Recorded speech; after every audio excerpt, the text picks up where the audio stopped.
이 세상에 보내시면서 큰 바구니를 하나씩 주셨답니다. 이 바구니를 다 채우면 다시 돌아오라고 하시면서 말이죠. 한 개의 바구니에는 사람들이 하나님께 바치는 소원을 담아오라고 했고, 또 한 바구니에는 사람들이 하나님께 바치는 감사를 담아오라고 했답니다. 하나님께 드리는 소원을 담은 바구니는 어렵지 않게 금방 차서 하나님께로 돌아갔는데, 하나님께 드리는 감사를 담는 바구니는 아직도 채워지질 않아서 천사가 어딘가를 떠돌아 다닌다라고 그럽니다. 오늘 추수감사주일입니다. 우리가 바쁘게 살던 삶의 걸음을 멈추고 내 삶의 주인이 하나님이시라는 것, 나를 여기까지 지켜주신 분이 하나님이시라는 것, 내 호흡을 지키시는 분이 하나님이시라는 것을 생각하면서 마음을 다해 하나님께 감사하는 날입니다. 한 천사의 바구니는 아직도 다 채워지지가 않았다라고 하지만, 감사절 예배를 드리는 우리들의 마음속에는 하나님을 향한 진심 어린 감사가 가득했으면 좋겠습니다. 요즘 감사절을 앞두고 많이 부르게 되고 듣게 되는 찬양이 있습니다. 은혜라는 찬양인데요. 이 찬양을 생각하면 가사를 쓰신 분이, 곡을 지으신 분이 정말 기도를 많이 하고 이 찬양을 만들었겠다라는 그런 생각이 드는 찬양입니다. 내가 누려왔던 모든 것들이, 내가 지나왔던 모든 시간이, 내가 걸어왔던 모든 순간이 당연한 것 아니라 은혜였소. 아침 해가 뜨고 저녁에 노을, 봄의 꽃향기와 가을의 열매, 변하는 계절의 모든 순간이 당연한 것 아니라 은혜였소. 2절입니다. 내가 이 땅에 태어나 사는 것, 어린아이 시절과 지금까지 숨을 쉬며 살며 꿈을 꾸는 것, 당연한 것 아니라 은혜였소. 내가 하나님의 자녀로 살며 오늘 찬양하고 예배하는 삶, 복음을 전할 수 있는 축복이 당연한 것 아니라 은혜였소. 후렴입니다. 모든 것이 은혜, 은혜, 은혜, 한없는 은혜. 내 삶에 당연한 건 하나도 없었던 것을 모든 것이 은혜, 은혜였어. 찬송을 대하면 마음 깊이 그리고 거듭해서 아멘이라는 고백을 보태게 됩니다. 우리 광고 시간에도 확인했고 지금 우리들의 눈으로도 바라보고 있습니다만, 우리 정릉교회 제단에는 2개의 배너가 걸려져 있습니다. 이 모습은 솔로몬의 성전을 떠올리게 하는데요. 솔로몬이 성전을 지은 뒤에 현관 앞에 2개의 기둥을 세웁니다. 그리고 기둥마다 이름을 붙였는데요. 오른쪽에 있는 기둥의 이름은 야긴이었고, 왼쪽에 세운 기둥의 이름은 보아스였습니다. 야긴이라는 말은 그가 세우신다라는 뜻입니다. 여기서 말하는 그는 당연히 하나님이 되죠.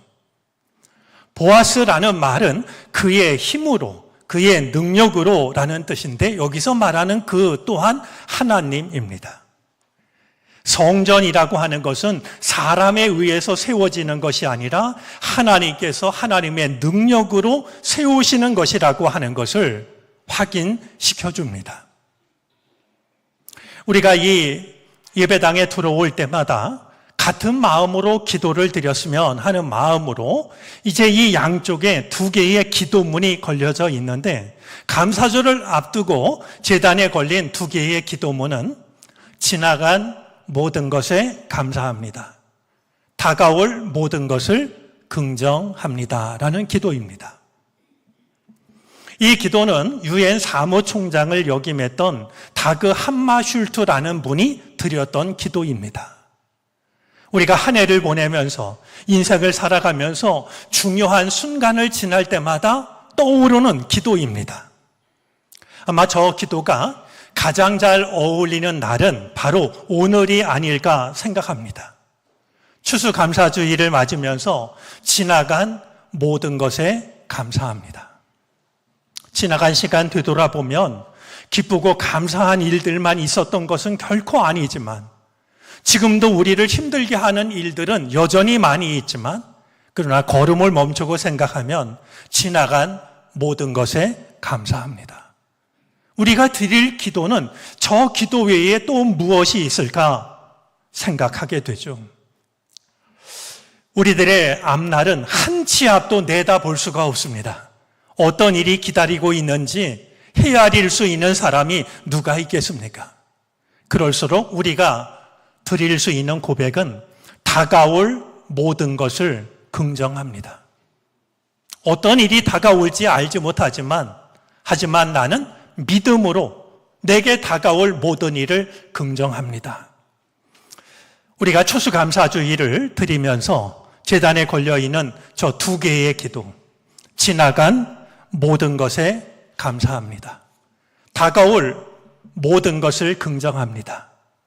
저 마음으로 하나님께 감사의 예배를 드릴 수 있었으면 좋겠습니다. 지나간 한 주간 우리는 추수감사절을 조금 더 의미 있게 맞이하기 위해서 특별 새벽 기도의 시간을 가졌습니다. 평소보다 30분을 앞당겨서 5시에 모였습니다. 예배를 마치고 출근을 해야 하는 분들도 있었지만 그럼에도 불구하고 시간을 내서 정성으로 하루를 시작했죠. 우리 찬양, 기도, 또 차량 운행 등으로 많은 분들이 수고를 해주셨는데 수고한 모든 분들께 고마운 마음을 다시 한번 전하고 싶습니다. 날마다 예배를 드리면서 우리는 하나하나 감사의 고백을 적었습니다. 그것이 우리 현관 입구에 있는 감사의 나무에 주렁주렁 열매로 매달렸습니다. 한번 꼭 시간을 내셔서 어떤 감사의 열매가 저 감사의 나무를 풍성하게 하는지 한번 하나하나 헤아려 보시면 그것 또한 큰 은혜가 될 줄로 압니다. 들어오면서 보시지 않았을까 여겨지는데요. 우리 현관 입구에 라면 상자들이 마치 사랑의 성체처럼 이렇게 쌓여져 있습니다. 조금 낯선 풍경일 수도 있지만 아마 정릉교회 교우들에게는 익숙한 풍경일 거라고 여겨집니다. 우리가 특별 새벽 기도회를 드리면서 드렸던 헌금과 우리가 모은 저 라면들은 어려운 이웃들, 이제 곧 추운 계절이 다가오는데요. 그들의 추위, 그분들의 외로움, 그것을 달래는 주님의 손길로 전달이 될 것입니다. 여러분들이 정성으로 참여하는 모습을 보았는데 역시 마음을 합해 주신 모든 교우들께 고마운 마음을 전하고 싶습니다. 올해에는 평소와 다르게 또 하나 좀 특별한 순서가 있습니다. 오늘 오후 이 자리에서 열리게 되는 전교인 찬양제입니다. 이 찬양제를 앞두고서 오래전부터 우리 교우들이 준비를 해오는 모습을 보았습니다. 그 모습 자체가 은혜로웠습니다. 그런 우리들이 한자리에 모여서 찬양을 드린다면 얼마나 더 은혜로울까 기대가 되는데 가능하다면 놓치지 마시고 참석하셔서 우리 교우들이 정성으로 준비한 찬양을 들으면서 하나님께 마음의 고백을 아울러 바치는 복된 시간 되어지기를 바랍니다. 우리 찬양단이 입장하기 전에 기도를 드리기 전에도 그런 인사를 나눴는데요. 올해는 때가 되어서 감사절 예배 드리는 게 아니라 정말 감사가 넘쳐서 우리가 하나님을 예배하는구나 이런 생각이 들어서 그 또한 하나님께 참 감사한 일이다라고 생각을 하게 됩니다. 때가 되어서 드리는 감사의 예배가 아니라 내 안에 감사가 넘쳐서 예배하는 우리 모두의 감사절이 되어지기를 바랍니다. 오늘 읽은 성경 말씀은 단 한 절입니다. 그것도 읽다가 만 것처럼 문장이 완성되지 않았는데 그냥 1절만 읽었습니다. 주보를 인쇄하기 전에 이 본문이 맞느냐라고 제게 확인을 하는 전화도 있었는데요. 감사절하고는 좀 동떨어진 내용 같아서 이게 잘못 기록된 것이 아닌가 이런 생각이 들 만큼 오늘 우리가 읽고 생각하려고 하는 본문은 평소의 감사절과는 달리 조금 낯설게 다가오는 것이 사실입니다. 하지만 오늘 이 한 절 말씀이 신명기 28장 말씀을 이해하는데 실마리가 되었으면 좋겠다.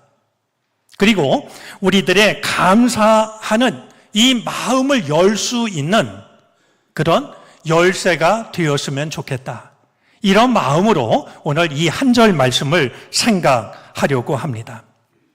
오늘 본문이 담긴 신명기 28장에는 이제 곧 가나안 땅에 들어가서 살게 될 출애굽 2세대들에게 모세가 전하고 있는 설교가 담겨져 있습니다.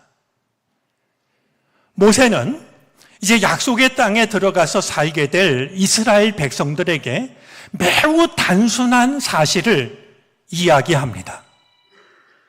하나님의 말씀에 순종하면 복을 받게 되고 하나님의 말씀에 불순종하면 저주를 받게 된다라는 내용입니다.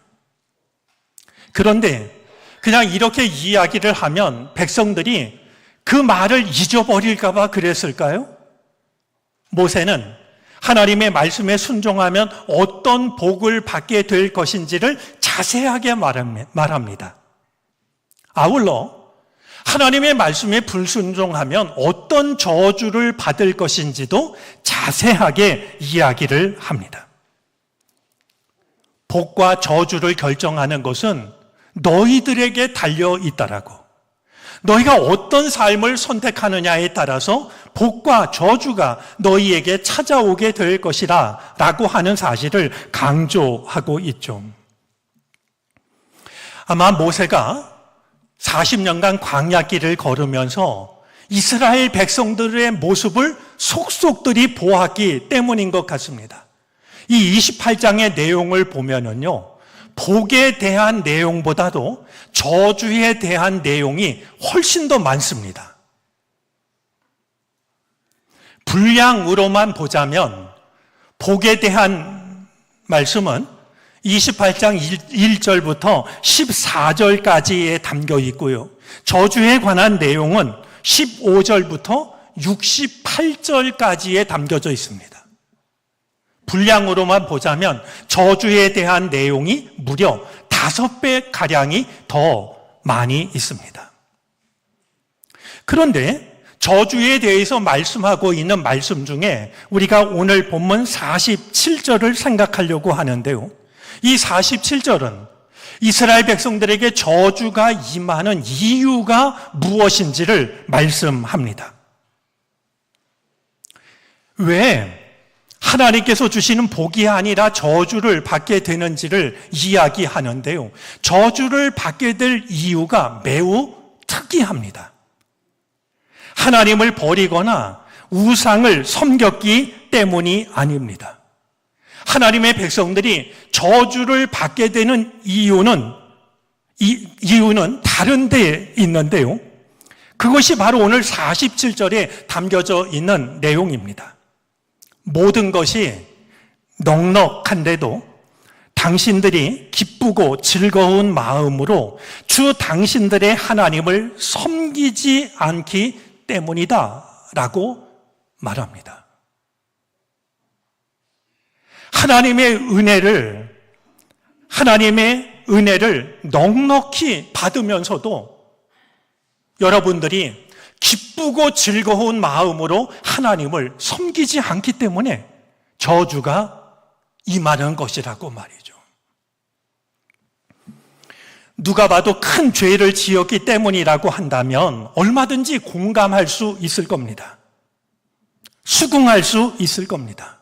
그런데 오늘 본문은 너희가 저주를 받는 이유가 하나님을 거역했기 때문이 아니라 하나님의 많은 은혜를 받으면서도 기쁘고 즐거운 마음으로 하나님을 섬기지 않기 때문이라고 말하고 있는 겁니다.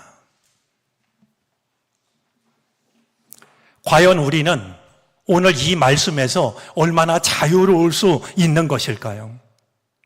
신앙생활을 오래 하다 보면 나도 모르게 이 신앙이 습관이 되기도 하고 신앙이 의무가 되기도 합니다. 그냥 습관적으로 예배를 드리고요. 때로는 내가 감당하는 이 모든 것들이 기쁨에서 우러나서 하는 것이 아니라 무거운 짐처럼 의무처럼 여겨지는 것이 우리들의 모습입니다. 오늘 성경은 그것을 말씀하고 있는데요. 하나님의 많은 은혜를 받으면서 하나님을 섬기되 기쁨 없이 즐거움 없이 섬기는 것이 너희가 저주를 받는 이유라고 말씀을 하고 있는 것이죠. 얼마 전에 병원에 계신 분을 만나러 병원을 찾아갔는데요. 병원에 거의 도착했을 때 제가 운전하는 차 계기판에 경고등이 떴습니다. 앞바퀴에 타이어 압력이 부족하니까 얼른 확인하라고 말이죠. 그런 경험이 없던 저는 놀래가지고요. 아내를 먼저 병원에 내려주고 이제 병원 맞은편에 있는 자동차 센터가 있어서 그리로 먼저 갔습니다. 가서 사정을 얘기했더니 한번 바람을 넣어보겠다고 말이죠. 그러면서 이 직원들이 네 바퀴에다가 다 바람을 넣더라고요. 그러면서 하는 말이 계절이 바뀌면 이럴 수가 있으니 이제 앞으로는 한 달, 적어도 3달이 되면 꼭 타이어 압을 확인하라고 말이죠. 제가 너무 고맙다고 하면서 얼마를 드리면 되냐라고 하니까 서비스니까 그냥 가라고 이야기를 하더군요. 제가 병원 신방을 마치고 나오는 길에 그 한마디가 너무 고마워서 음료수를 사다가 이제 전해줬는데요. 여러분 생각해 보면 시간이 지나면서 점점 사라지는 게 어디 타이어 속의 공기뿐이겠습니까? 우리들의 믿음을 생각하면 어느샌지 모르게 우리의 믿음 안에 기쁨이 없고 감사가 없고 감격이 사라진 하나님의 은혜 안에 살고 있고 하나님을 여전히 예배하면서도 우리 안에서 이 기쁨과 감사와 감격이 사라진 채로 신앙 생활할 때가 많은 것이 우리들의 모습이기도 합니다. 그런 점에서 오늘의 이 본문은 무감각해질 대로 무감각해진 우리들의 영혼 위에 쏟아붓는 얼음장 물처럼 여겨집니다. 라비 조너선 섹스가 했던 말이 참 마음에 와 닿습니다. 그는 이렇게 말했습니다.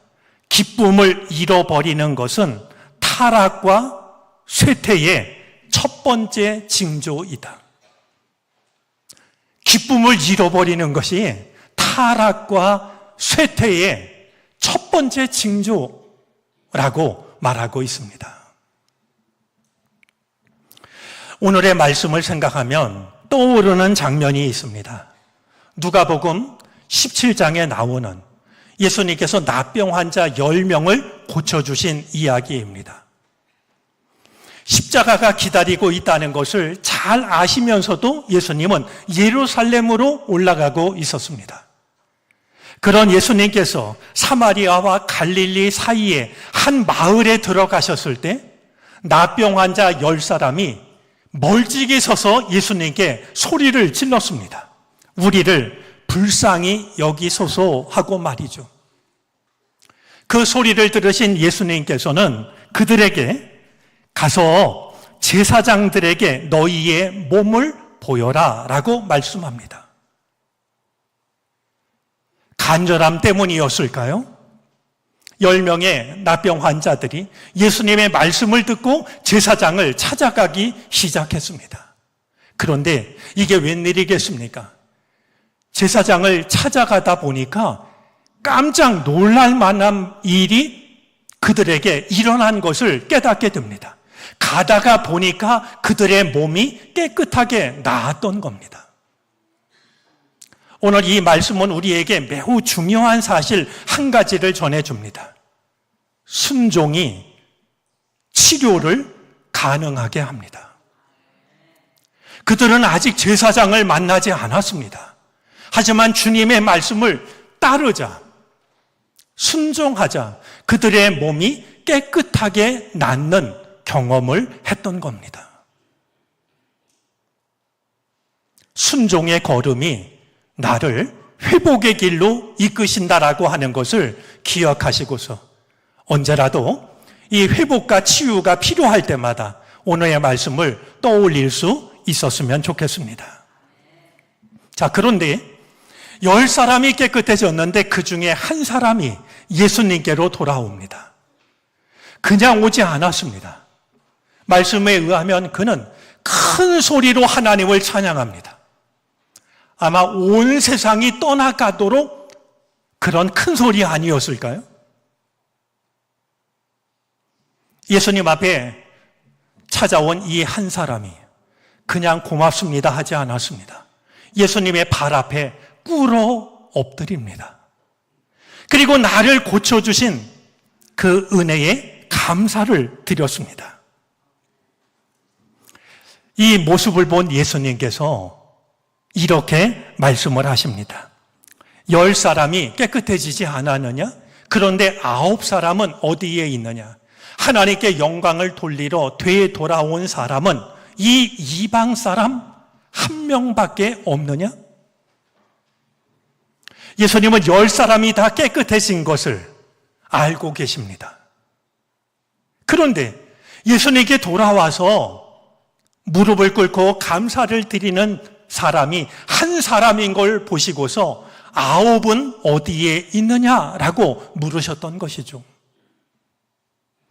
이렇게 질문하신 예수님은 당신 앞에 무릎을 꿇고 진심으로 감사하고 있는 이 한 사람에게 한마디를 보태십니다. 일어나서 가거라. 네 믿음이 너를 구원하였다. 성경을 읽다 보면 어느 대목에서는 빠르게 지나가서는 안 되는 대목들이 있습니다. 멈추고서 이 말씀의 뜻을 오래도록 생각해야 될 필요가 있는 말씀들이 있습니다. 오늘 주님께서 돌아온 한 사람에게 하신 이 말씀도 마찬가지입니다. 주님은 돌아온 한 사람에게 일어나서 가거라. 네 믿음이 너를 구원하였다라고 말씀하셨습니다. 여러분, 예수님을 통해서 병 고침을 받은 사람은 10명이었습니다. 그런데 예수님을 통해서 구원을 받은 사람은 한 사람입니다. 나머지 9은 어디에 있느냐라고 말씀하셨는데 나머지 9사람은 병 고침은 받았지만 구원은 받지 못한 사람입니다. 생각하면 병 고침도 참으로 감사한 일이지만 그보다 더 귀한 것은 주님을 통해서 구원을 받는 것 아니겠습니까? 새로운 존재가 되는 것.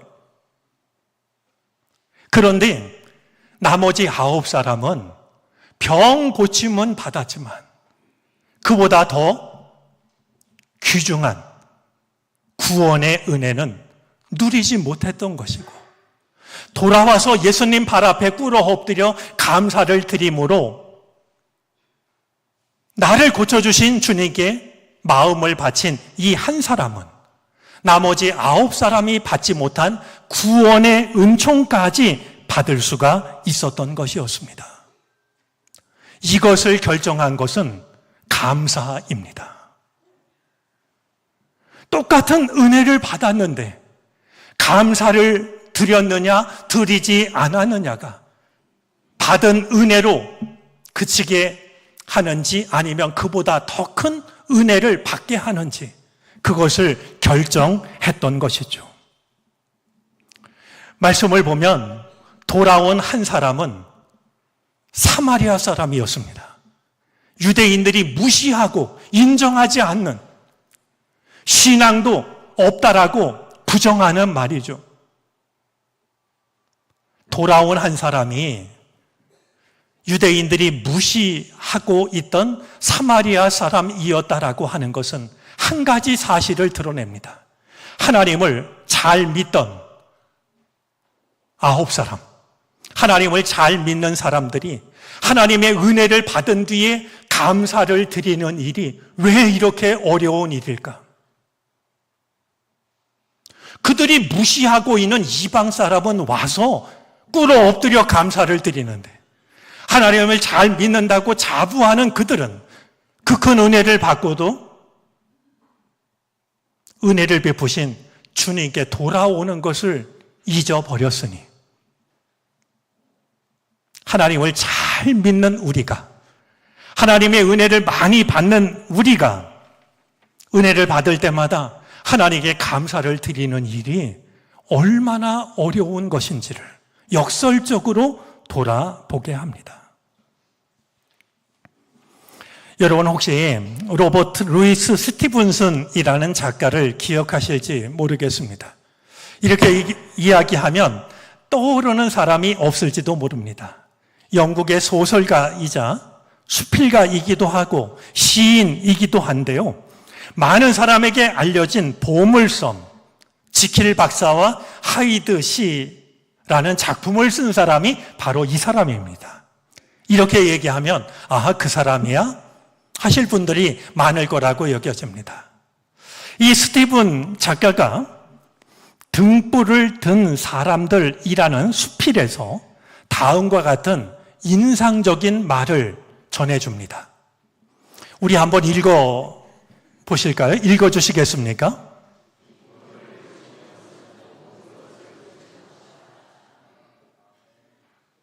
네, 거기까지만 읽죠. 공감하십니까? 뜻밖의 말입니다. 기쁨을 놓치는 것은 내가 가지고 있는 많은 것들, 많은 감정 중에 하나를 놓치는 것이라고 생각하기 쉬운 우리들을 두고서 기쁨을 놓치는 것은 모든 걸 놓치는 것이다. 이렇게 말을 하고 있으니 말이죠. 저는 이 스티븐슨의 한마디가 오늘 성경 말씀의 의미를 잘 담고 있다라고 여겨집니다.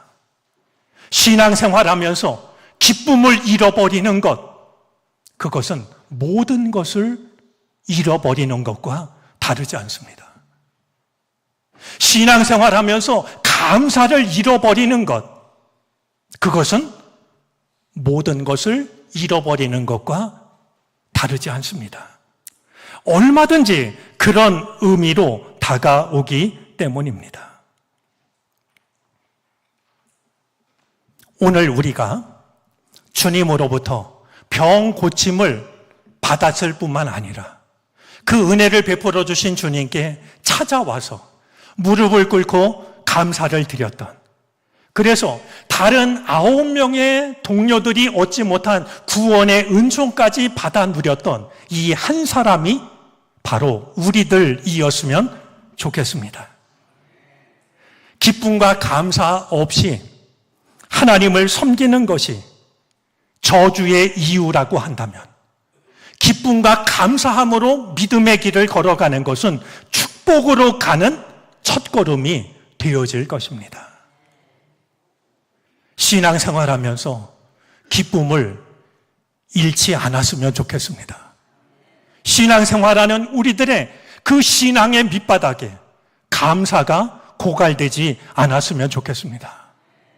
이것이 사라짐으로 내가 무시하고 있던 그것이 나를 저주로 이끌어가는 그 삶을 살아가는 것이 아니라 언제나 우리 안을 기쁨과 감사로 채움으로 예수님을 찾아와 꿇어 엎드렸던 그 한 사람이 받아 누린 나의 병이 깨끗해질 뿐만 아니라 구원받은 사람으로 살아가는 이 놀라운 은혜가 우리들의 믿음 가운데, 우리의 인생 가운데 우리 모두와 함께 하시기를 바랍니다. 기도하겠습니다.